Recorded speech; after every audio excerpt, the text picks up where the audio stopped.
Alors, c'est intéressant quand on fait des prévisions d'annoncer ce qu'on prévoit. Mais si les critères,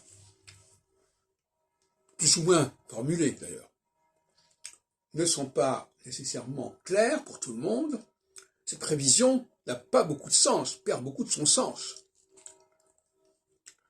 Vous comprenez bien. Donc, il y a un effort de définition en amont absolument essentiel à formuler, qui est d'ailleurs aussi valable dans la consultation individuelle.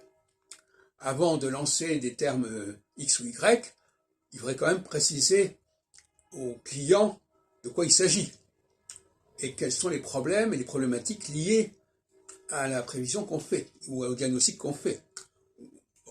Et ça n'est pas nécessairement effectué en amont. Par exemple, je dirais actuellement que la phase équinoxiale est une phase de verticalité et la phase équinoxiale une phase d'horizontalité. Alors l'horizontalité, c'est beaucoup plus aléatoire que la verticalité. L'horizontalité, c'est tout un ensemble de catégories qui n'en finissent pas.